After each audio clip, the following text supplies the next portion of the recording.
So guys, the past few weeks the Jaguars have been able to basically lose in winning fashion. You know what I mean? They lost games that they stay competitive in. We saw a lot of bright spots, but at the end of the day, we got another loss on the stat sheet. Today was just a horrible loss. And excuse me for my hiccups, but yesterday was a horrible loss, man. Jaguars lost 27-3. After actually getting up 3-0 at the beginning of the game. The Jaguars ended the game. The Steelers had 27 unanswered points, and it was just horrible. Horrible. And it started with the quarterback position. Jake Luton, man, he was horrible. 16 for 37, 151 yards, 0 touchdowns, and 4 interceptions. 4 interceptions. He was just awful, and I don't know why he wasn't pulled later on in the game. And this is just, and it's not like it would have made a difference. It's not like I really wanted to see Matt Glennon go in there, but at some point you have to hold players accountable. And I don't feel like the Jaguars really hold players accountable. I mean, when you look at across the league, Tua Tagovailoa was not playing very good against the Broncos, and they pulled him and put Fitzpatrick in, and they said, look, Tua's going to start next week. He just wasn't doing good, so we put Fitzpatrick in there. Why did Matt Glennon not come in? You know what I mean? I just feel like it sets a horrible example for this team when you're not holding players accountable. So he was just awful. And I had people coming at me on Twitter and stuff being like, oh, you still think Luton's better than Minshew now? Dude, it's like, guys, I never was out here arguing about saying, oh, Luton, start him. He is the answer. He's the truth. I literally said that, look, I want to play Luton just to see what he's got. And going back, I would not have made a different decision. I want to see Luton play just to see what he is. You know what I mean? And we're kind of seeing what he is. You know what I mean? I would give Luton one more week to play next week to see how he responds to this bad game. But at the end of the day, it looks like Gardner Minshew should probably be our backup quarterback moving forward. But man, it was just a horrible game by Luton, man. He was just overthrowing tight ends in the middle of the field and getting balls tipped up, intercepted. It was just not a good showing against the NFL. Against the NFL's currently best defense, and there's a reason why the Steelers are 10-0. They're just a really good team. Now the Jaguars did avoid some trouble. When I saw Josh Allen's injury yesterday, literally 5 minutes after Joe Burrow got an ACL tear, it looked like what's called here. I'll be right back with you guys.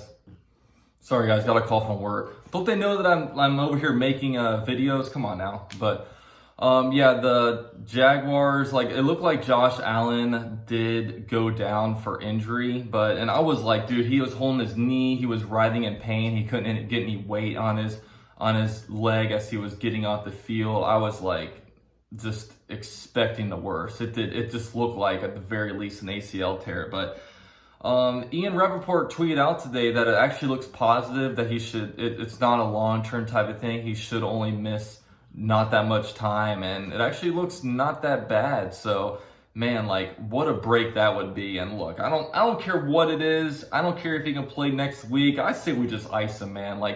There's no reason why our second best defensive player should be out there in meaningless games. And if you get an ACL tear, then boom, you're not coming back at the beginning of the season. You're probably missing 5-6 games, and it just misses out on the whole entire offseason of development. So I just hope everything is good, that the MRIs did turn out to be good, and that he is healthy and he doesn't have an ACL tear. So that would really be the best thing for the team. But I'm looking at this game, and one player that did not have a good game was Jawaan Taylor, and it's got me wondering, man, why is Jawaan Taylor regressing in year 2? He had a pretty good season last year, and now he's regressing, especially as of late.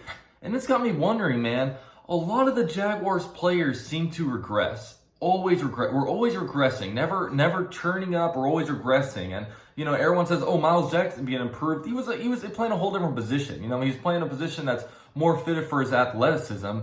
And, he's doing good. But, you look around, man, at all the historic players, Jawaan Taylor is regressing. Gardner Minshew regressed. You have different offensive linemen always regressing. Josh Allen regressed. Trey Herndon regressed. And you look at it, man, this coaching staff right now, we don't we don't like improve players, man. Players rarely ever trend up, and that is a coaching issue, man. And that is why it is so imperative, man. We've got to just clean house. Like, I don't know why I'm so scared that we're not going to do it, but I feel like the coaching staff's going to be gone. But man, like Dave Caldwell needs to be done too, man. Like he is just the first round picks that he's brought in. Taven Bryan is one of the worst players on the field.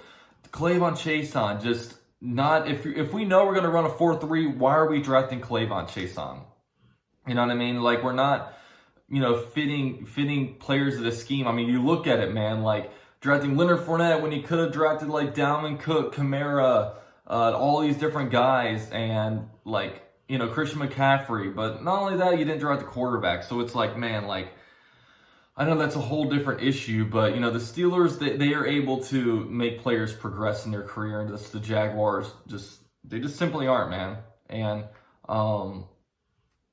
I don't know. The team right now, it drives me nuts. I don't know what the direction of the team is. Really, the best thing to do, man, just keep losing. But one good thing that did happen yesterday is that all the 2-win teams won.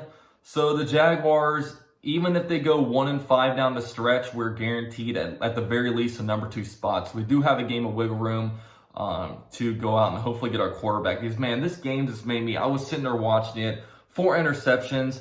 All I could think was that, like, I am just so tired of bad quarterback play. I am just so tired of bad quarterback play. I want a quarterback, man.